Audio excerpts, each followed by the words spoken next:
Today's video is the base frame. I am very much looking forward to doing this. This is one of the larger castings that comes with this kit. It is fairly straightforward. There's a couple of things here that you need to be prepared for, like this big spot face on the end. This is not something that you're just going to grab a giant 1-inch 625 diameter cutter and spot face that. That's going to take a little bit of preparation. And I've seen some other builders do it. Actually even build the tool to do it, and I admired that. I thought that was a great way to do it. I personally will do that with a boring head. I'll preset the boring head and use it like a fly cutter, taking small cuts because they're really not intended to side load, but that's what I'm going to do. Critical features here are the center line to the area where the crosshead sits. It's got to be very specific to the crank and piston center line. And this little bearing crankshaft seat back here, this is going to take some prep, but if you saw the video I did using this model, I'm going to do it exactly the way that I preached that I could do it in that video. So just like any other casting, this is the casting, and I would have to probably say, since there's no parting lines on this, that this was just smashed down in the sand in the core and poured. The parting line is on the bottom edge, which means this part is going to be as accurate as the cavity or core that you use to make it. And this is a really nice piece right here. I like this. I'm going to take off all these nasty edges. I'm going to make sure that I have a nice flat bottom to work with. There are no finishing specs on this print for the bottom surface. If you elect to cut that bottom surface, and by all means, just because it's not present in one view, check the other ones because it could be here or here. If you elect to cut it, I'm sure that's not a bad thing. It'll sit still on whatever you place it down on. And I tell you, I'm going to do this with a round file, with a square file. I'm going to do it with a deburring wheel. I'm going to sand a little bit of it, and I'm going to take and wipe the bottom off with a much larger file and sit it on my bandsaw table and look for it to rock. If I can get it to the point where I can't get feeler gauges underneath of it and it doesn't oscillate back and forth when I put my fingers on it, I'll call that a win. Then we're going to go through a mechanical inspection to see where everything's at. I really like this. It is very clean. I don't think there's going to be too much issue assuming that these things are centered. But visual being what it is, I'll make sure that it is centered before I start cutting on it. Got a couple of neat little tricks for that too, because I don't believe in putting an indicator on a cast surface. Hey, let's clean it up. Revisit that in a minute. The initial deburring of the base perimeter is established. It's nice and clean all the way around. I am not going to deburr anything else because you just may have to cut something and then you're going to have to deburr it twice. So all I did was deburr the edges that I know are not going to be touched again. And it came out pretty nice. Did it with a file, hit it with my handy Scotch-Brite wheel, and then I took the blaster and hit the blaster with it. The bottom is not machined. The bottom, I took a very large, very flat, very coarse file and dragged it across the bottom and give it the old spin test on the surface plate until it no longer bounced and dinged and rang, and it appeared that the center was the high area because it continued to spin like a top as I spun it. Tap it end to end, listen for it to ring. If you want to cut the bottom, go ahead and cut the bottom. It's not going to hurt a thing. Majority of the dimensions are given from the top anyway. It does have a starting point on it, and that is the inside corner of this flange right here. I'm going to take this into inspection. We're going to lay some pins and plates on it, figure out exactly what we got, where to start, and then we'll throw some chips. Let's do it. This is the moment of truth where you figure out where you're going to start with a rough casting. Now, like I said before, I took it out in the shop and I ran a heavy file across the bottom, and you can tell if something's flat by just tapping on it.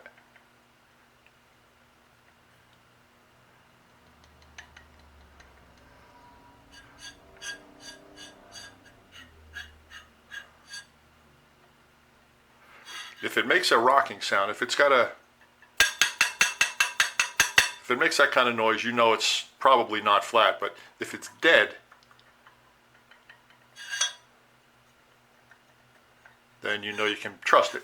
Want to flip it over and dust it off? Go ahead. There's nothing in the rule book that says you can't do that. Now right now I'm looking at this center line right here.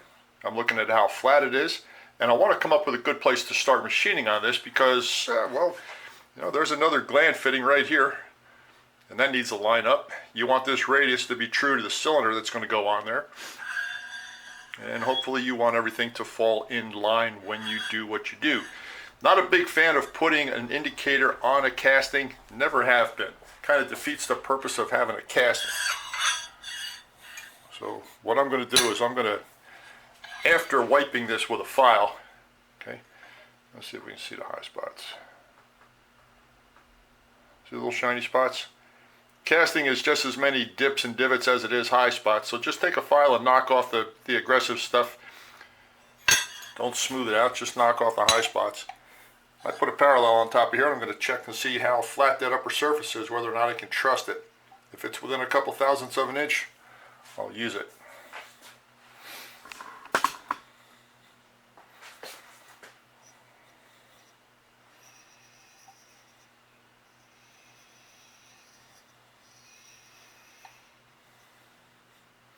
Alright, we're looking at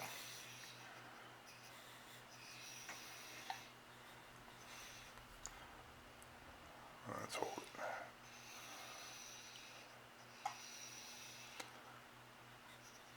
Three max over the length of that.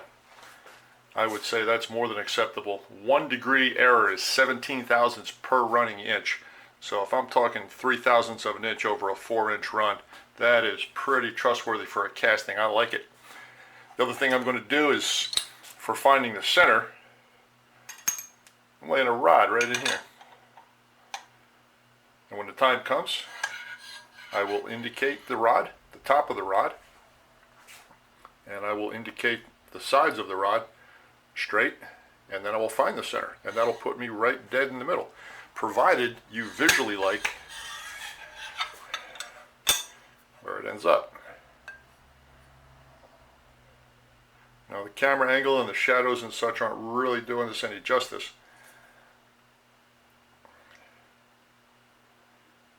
But to me it looks a little bit low to this side, right here.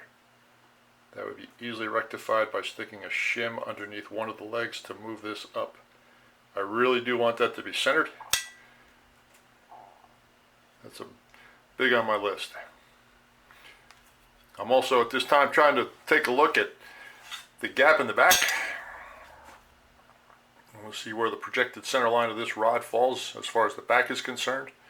I used another pin just to give it a comparison side to side. And it is surprisingly close.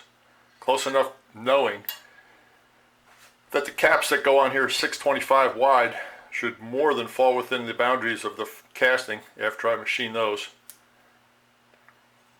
So I think I'm going to trust this just like it is.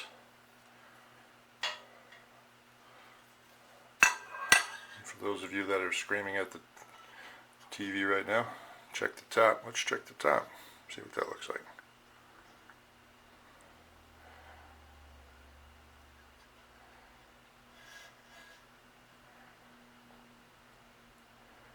I'll say -1.5 on this side. Plus 1.5 on this side. You know, if you get 3 thousandths of an inch worth of error over 4 or 5 inches, just go with it. Don't split hairs. It's a casting. And it's a model. So at the end of the day, all you want it to do is run, right?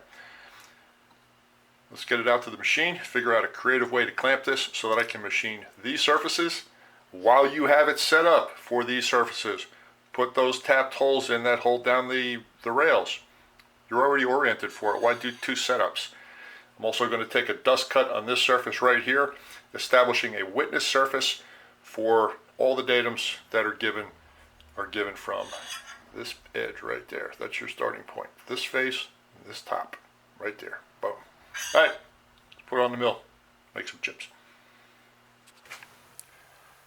This is the setup that I am going to be using for this operation. I have a pair of 1-2-3 blocks locked in a 6-inch Kurt vise.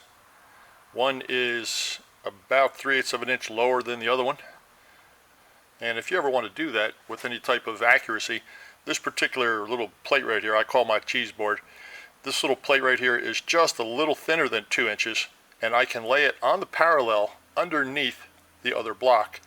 So one block is going to be low, one block is going to be sitting on the cheese board that's sitting on the parallel. So when I pull the board out and put the board on top of the other parallel, or excuse me, on top of the other 1, 2, 3 block, they are now the same height. That works out really well. I will be addressing this back corner here in this particular setup so that I can have a reference point for the crank center line. The back is held down with two 2-inch cant twists. The front has a 1032 toe clamp on either side.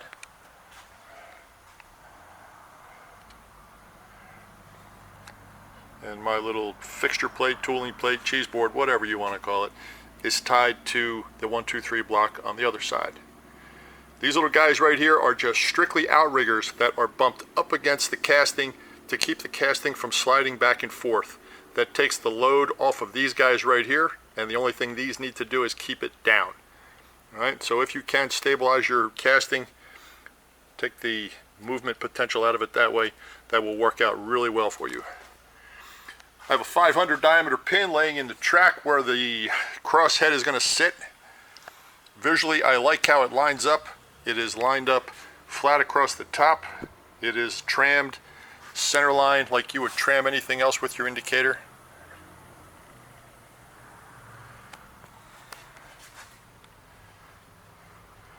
And I would say that's just about as, well, let's just say that's how I'm going to do it.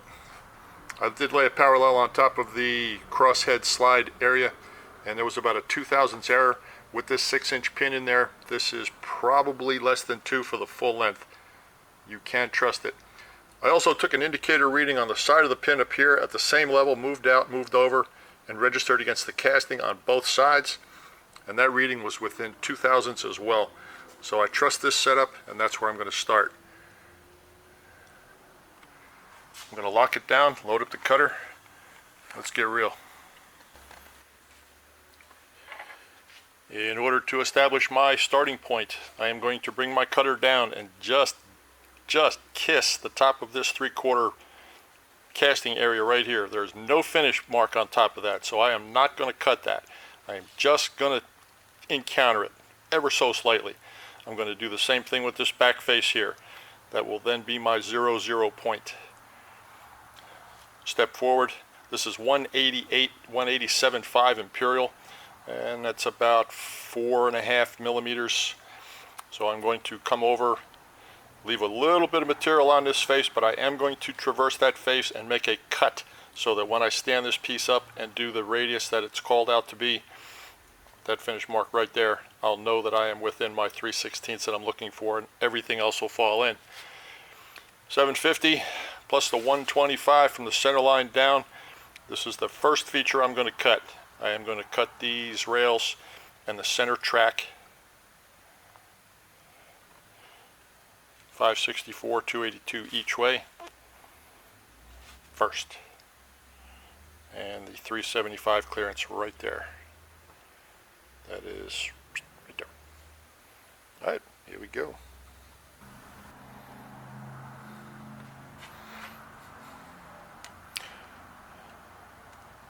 There's a little protrusion right here on that face, which is good because I can cut that protrusion off without hitting the face.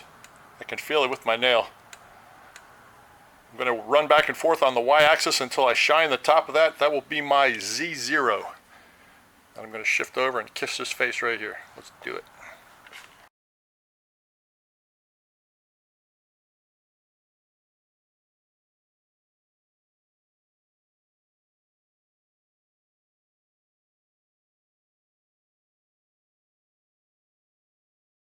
Last thing I want to see is a shelf right there, but we do have a shine on the casting. See if I can get that for you.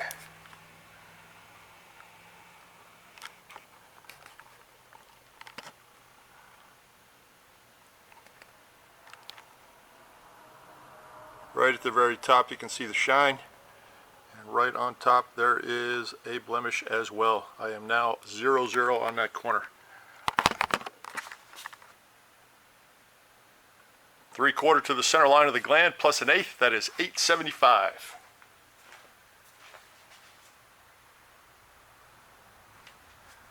That is just a little bit over 22 millimeters. Clean up both of these surfaces. Let's do it.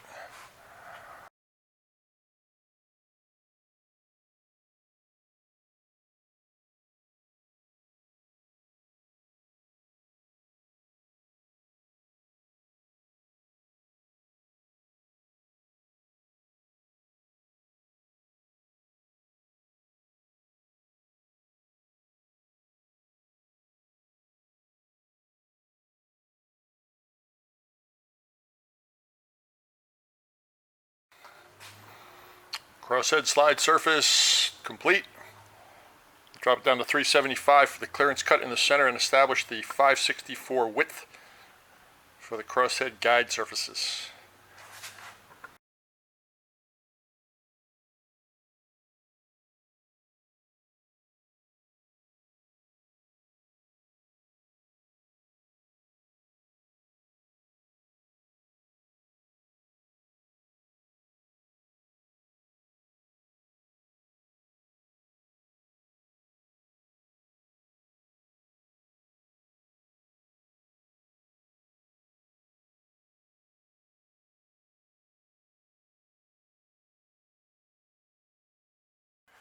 All right, now for all you guys that don't have the benefit of a digital readout, the most accurate cuts can be achieved when turning the crank in the exact same direction for both surfaces that you wish to cut.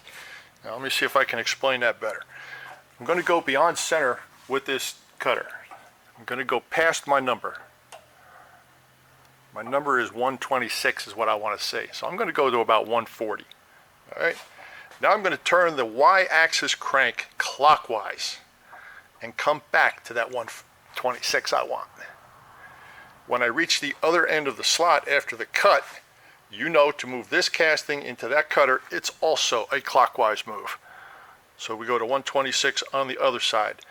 Both moves are with the dial moving clockwise. This is a really good way if you have to worry about backlash and you do not have the benefit of a digital readout.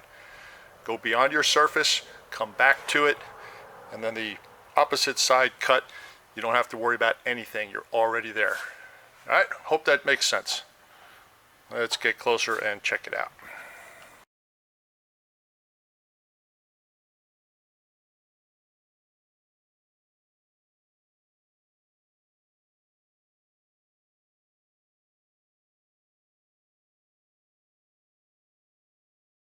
All right, you saw me retract down the center and cut this leading side.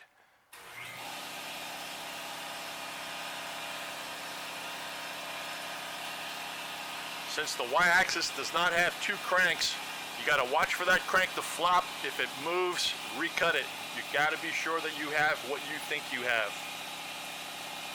And unfortunately, the crank on this machine is not very well balanced. The y-axis crank is just enormous on one side and not so much on the other. And if this is in rotation on a high side, you can bet that it's going to flop. One of the ways I overcome that, I counterbalance the weight by hanging a wrench on the nut. It's a good way to offset the weight if the handle is unbalanced. All right. Now back to our regularly scheduled program. Come on.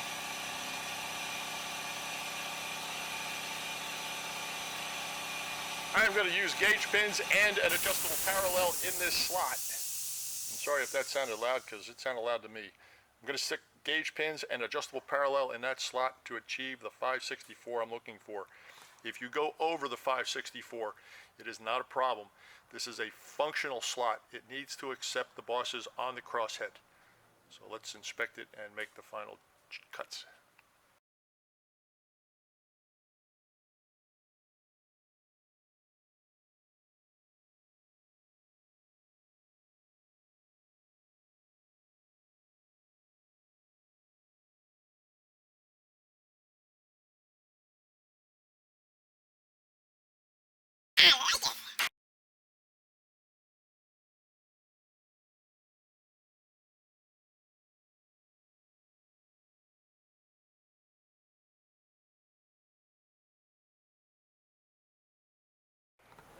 564, here we go. Oh, that's a beautiful thing. Look at that. Absolutely minimal pressure to put that in there. The weight of the pin doesn't even fall through. I like it. Nice.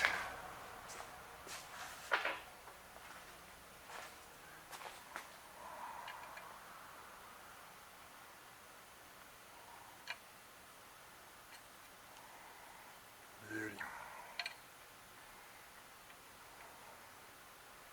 I like it.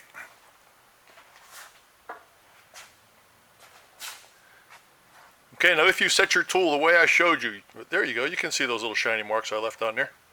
Right up here. Right there. Perfect. Don't forget to offset your x-axis 0 point, the radius of your cutter, once you make that engagement right there. There are some holes that need to be popped in here, and this front channel needs to be established. There's a couple of thicknesses that need to be established as well, but don't forget to offset the radius of the cutter once you make contact. All right, let's put a different tool in there and relieve this surface and establish the width in the front of the, it's just easier to show you. Right there. We're going to do that 250 dimension, and we're going to go down to clean up on the casting. There's nothing that says to cut that bottom surface, but it does say 250 on that. Alright, let's do that. With the same cutter I'm going to put the 250 channel in. I am going to leave a footprint on the front of this casting, which is going to be 2/1000 off the finished surface. That'll be a target surface for when I stand this piece up.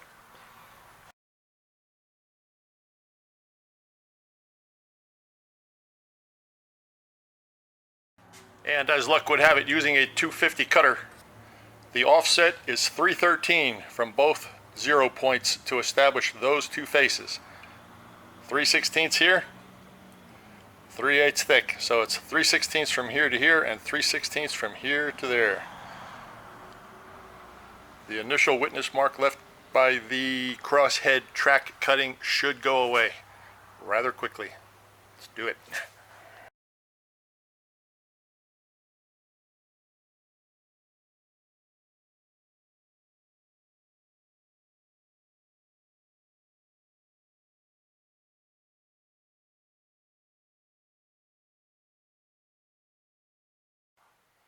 Awesome pointer courtesy of Randy Richard.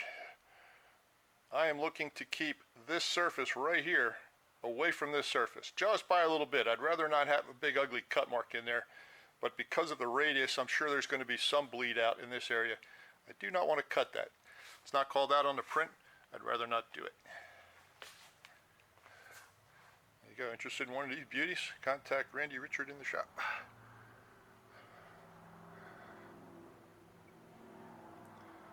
Made in the USA. Love it. Got a good feel too, like a dart without fletchings on it.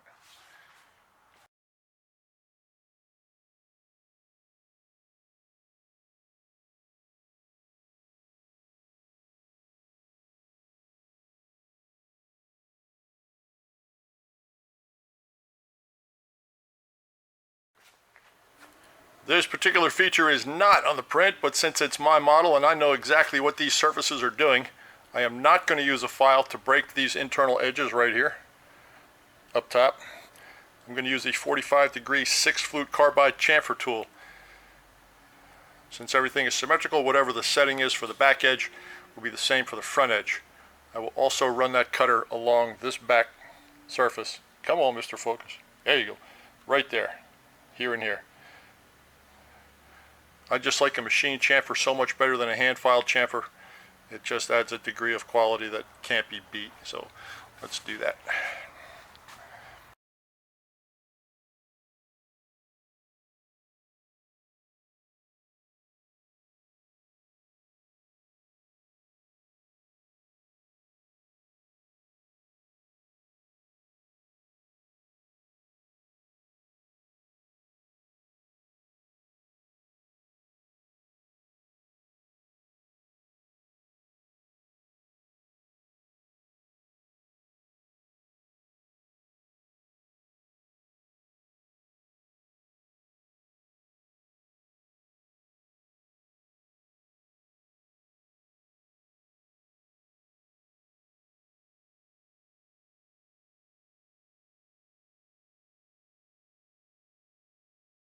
On these particular rail holes, the kit calls for a very specific depth, but the front holes are tapped through because it's really thin, and the back holes there are, or is, a considerable amount of support material directly under the holes. So knowing what I know about these little taps, I drill my holes deeper so that I can run the tap in without worrying about it snapping off or loading up at the bottom. So we'll tap both of these front holes through first and take a little bit more care with the back ones.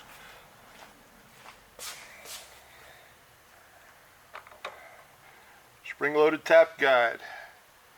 T-handles on small taps are not a good idea unless you know it's precision. Watch for the body of the tap to run out. If you're using a T-handle, you risk snapping the tap. Be very careful.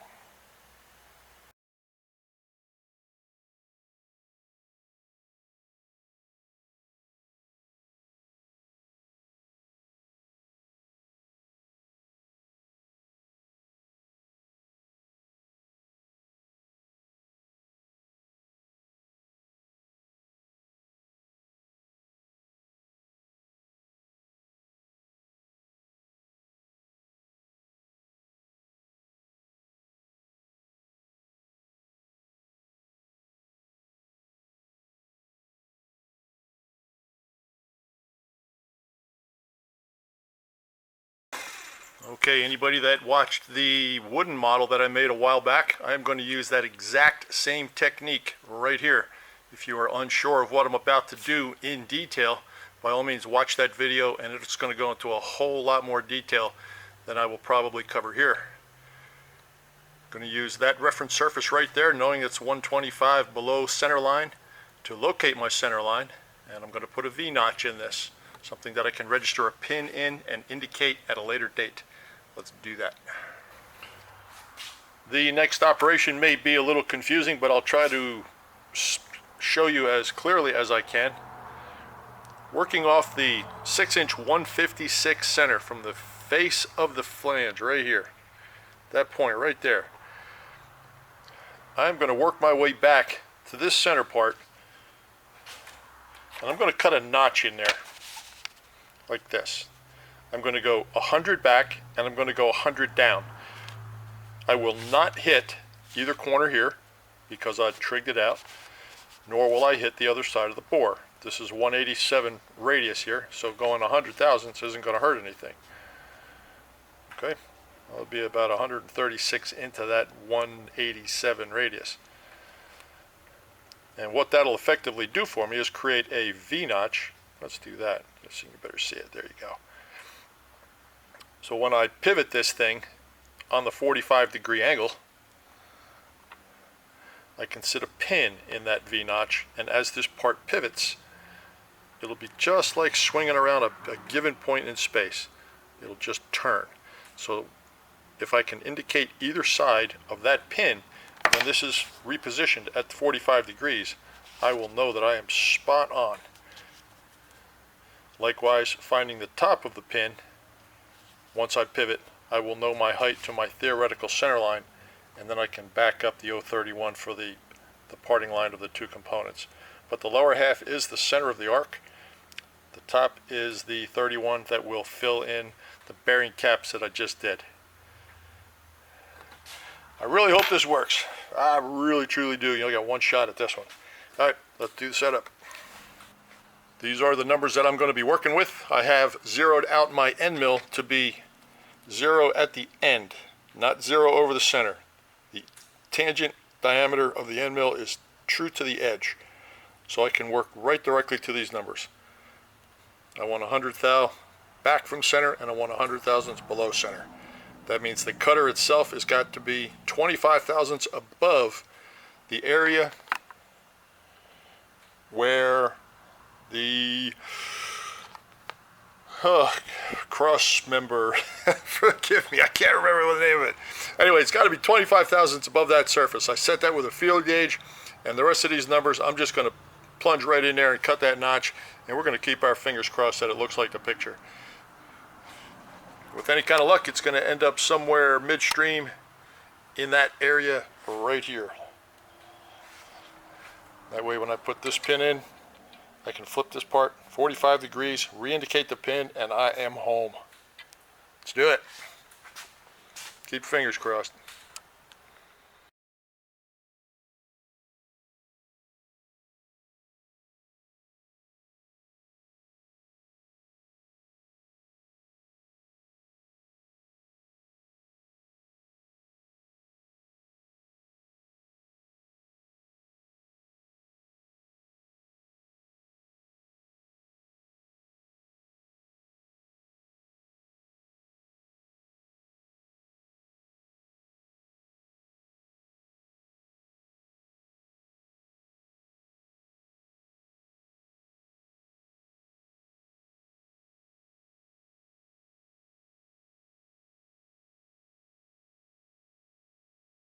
I am somewhat pleased with that. I think the notch looks relatively centered. When I get back in there with the 203 pin, if I can find it.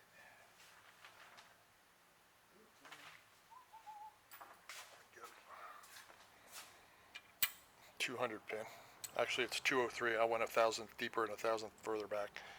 This is now the center of the world for me. When I throw this thing up at the 45 degrees, I will just pretend that I didn't drop it. I will just pretend that it's pivoting around this pin, and this is the center of the universe. Let's see what that looks like.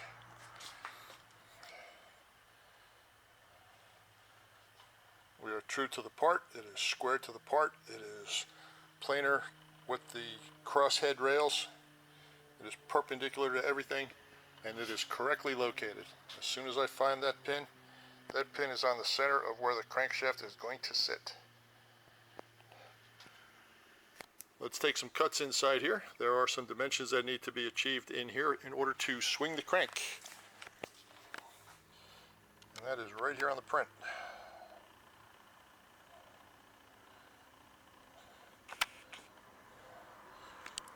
One inch 256. You can see the finish marks on the inside. And I'm just going to run the cutter in there until I encounter excess material. You can always clean it out at a later date, but there is nothing that tells you how far to make that cut.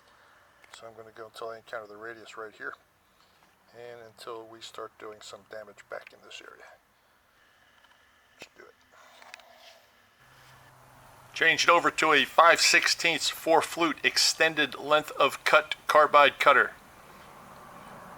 I'm going to get down inside these pockets between these two ears here, and we're going to clean them up to spec. Let's do it.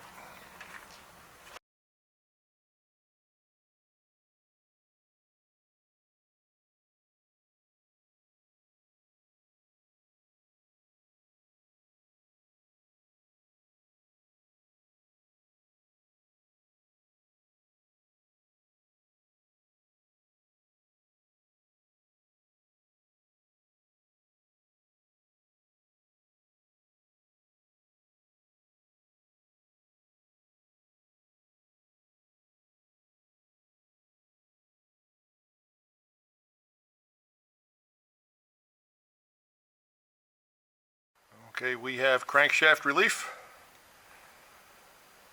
Notches are in. Crosshead slides done, tapped. 1/4 inch slot, surface faced off, 188 reference surface in the front. Anything and everything you can possibly do from this orientation is complete. It is time to take this thing out, stand it up, and let's do some work. Let's do the end. Or the other side, who knows? We'll see. Find out. Stay tuned.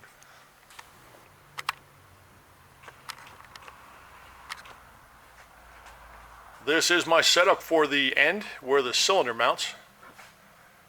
I've got the 1, 2, 3 blocks in there to assist in the vertical alignment, since the part is just about a 1/2 inch or so below the top of the jaws. This is an elevated rib right here in the center. This is 5/64 wide. I made this with the part laying down in the vise. So I cut the channel. This is the width of the crosshead slide channel in the frame. And this guy right here, this little slot, is also put in at the same time these are milled out. And that is so that I can find the center of that elevated rib. I just indicate that slot And when I have center of the slot, I know I'm center of the rib. I will edge find this center right here, since this is the surface that the frame is going to be resting on. I need to be 125 above that surface for the center line of that cylinder and the piston and the crosshead and everything to line up and make my life wonderful. So let me just pop the frame on there for a second. I'll show you exactly what that's going to look like. Anybody that's watched the other video knows exactly what this is going to be. And if you haven't watched it, go watch it, because it's technical and it's awesome. So check it out. Here we go.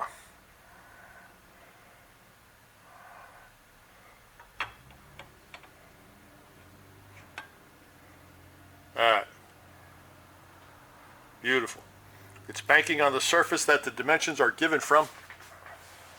It's rotationally constrained, and as soon as I put a clamp across right here where my thumb is, I can do the bolt pattern and the spot face and the through hole on the back side, and it is going to be joy to the world right here in October.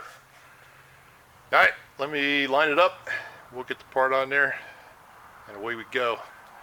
Remember, edge finder on the inside here, shift in for your 0, another 1/8 of an inch beyond that puts you right on the center line, sweeping that center slot puts you on the center line this way. Look at that, there you go, can't go wrong now, right? Whoa.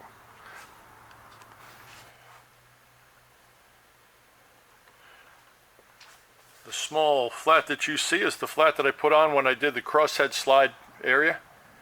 And that is approximately 2 thousandths higher than I want it to be. That's so I can clean it up when I come back in there.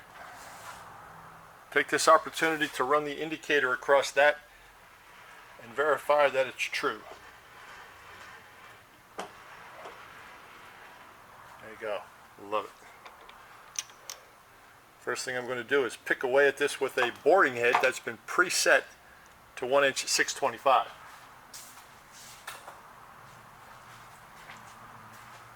And when I say preset, grab yourself a piece of plastic or wood or whatever, not wood, but something with some type of integrity.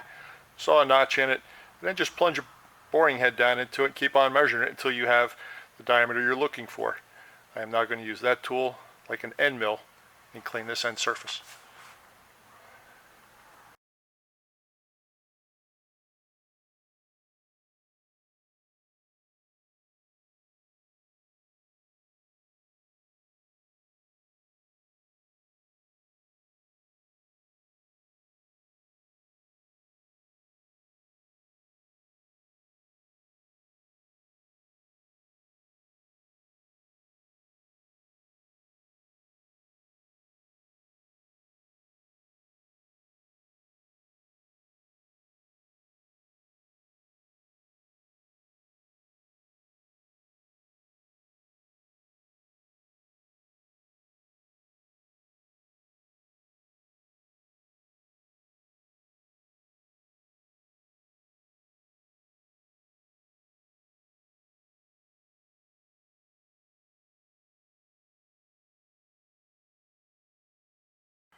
We're going to do the 313 hole in the center. Going to put a 250 end mill through it. Then I'm going to plunge a 5/16 end mill through it. And if the 313 doesn't feel like it's there, I'm going to ream it. Good.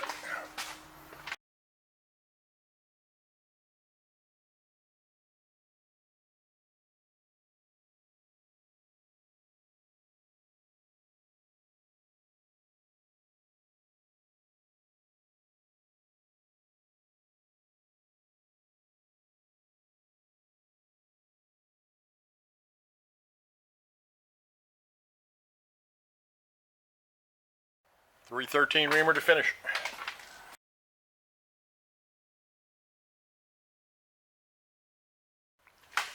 Now on the print that came with this particular model, this bolt pattern on the end is called out as a transfer feature from the cylinder. Now I trust my numbers, I trust my setup, and I believe that if the bolt pattern is the same in both, it should line up and everything should end well. So I will not use a transfer punch here. I'm not going to use any type of device that will transfer the bolt pattern from the cylinder. I am going to use the numbers that I've trigged out to make this pattern, and we're going to see how that works out.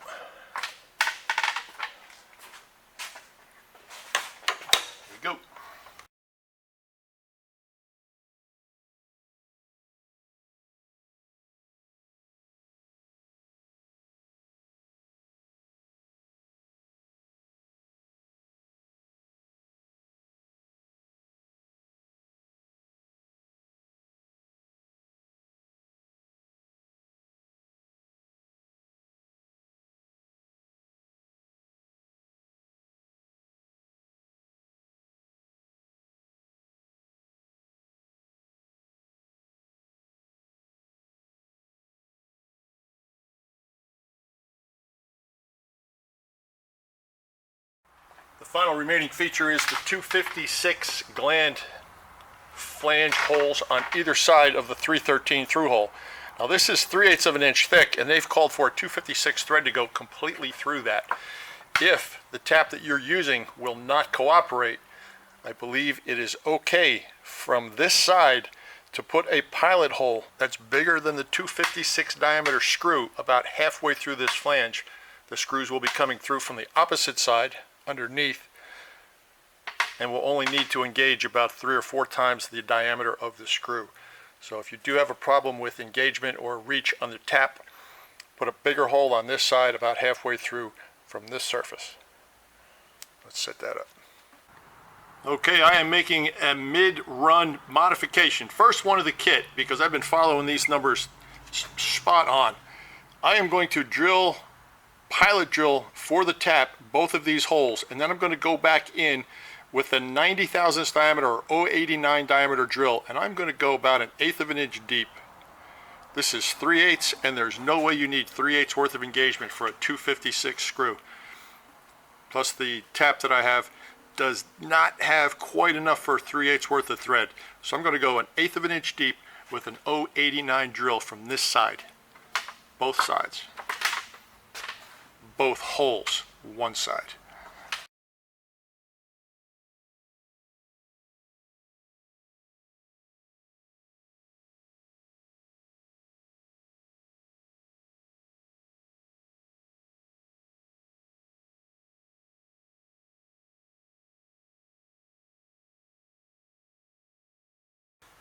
This drill is as big as the body of the tap. This will allow me to sink the tap deeper. Less effort.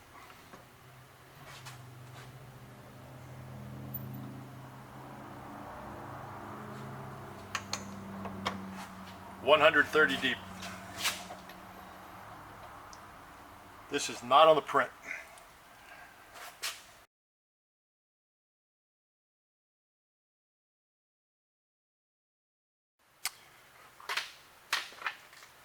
Take note how far the tap goes in before it starts doing anything.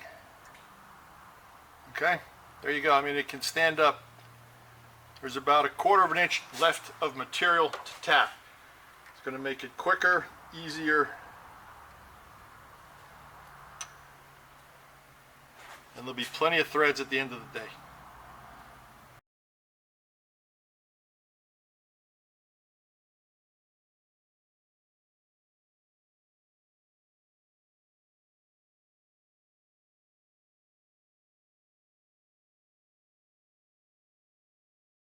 And you can see the tap is well clear of the body on the other side. And with any kind of luck, this lined up with the protrusion for the backing flange on the other side.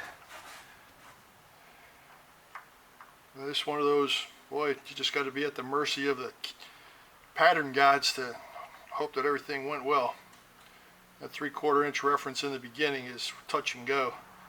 I suppose you could bring your tool down and center up on the protrusion on the main casting if you wanted to, and back out 3/4 as your starting point.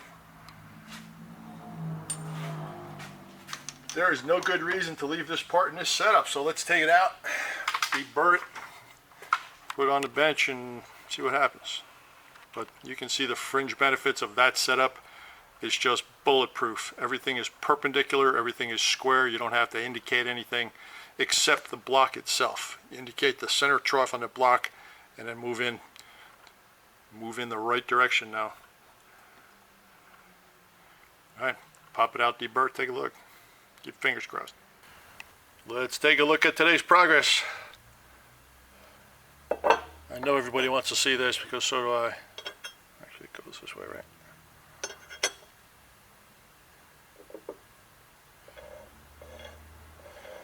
Beautiful. Boy, that's pretty. Now there is something that's shown on the print, but I didn't do it. And I'm going to have to go in there and redo it because it's a gotcha. It's this little land right there. You dog, you. You can see the cutter that you use to notch this out would probably be the best one to just step out and come down in here and ring it and cut that out. So that's what I'm going to do. I will put that back in there. It's not going to be any voodoo camera magic going on. That has got to go flush to that surface, or this fitting will probably not sit straight. And I got to tell you, looks pretty good to me. You got 4 bolts coming through from the top, 2 coming in from underneath. That's going to be fun to tighten those down. This feature in the back here, this will be the next video when I cock this up and channel that out. There's just too much footage here to wrap into one. The 256 holes in the front, about 1/3 of the depth of each of these holes is the body size of the tap. And the symmetry here looks really solid. I like the distance from the hole to the outside of the casting on both one. I like it. I would consider that a win, guys and girls. I would say that that's a definite win. Off camera, I will put this back in and notch that out so it's flush with that surface. I'll fess up to it. I'm not going to show it on camera, but I am going to tell you that I'm going to do it. It does say to put some 1/8" holes in these little lips, these little bosses right here. There's 6 of them. I guess that's for screwing it down. But since I don't know how it's going to be held yet, I'm going to hold off on that until the last minute. That's all we got for today. This one's going to be a bear to edit, but time well spent. Thanks for hanging in, guys. Joe Pye, Advanced Innovations in Austin, Texas. I'm out.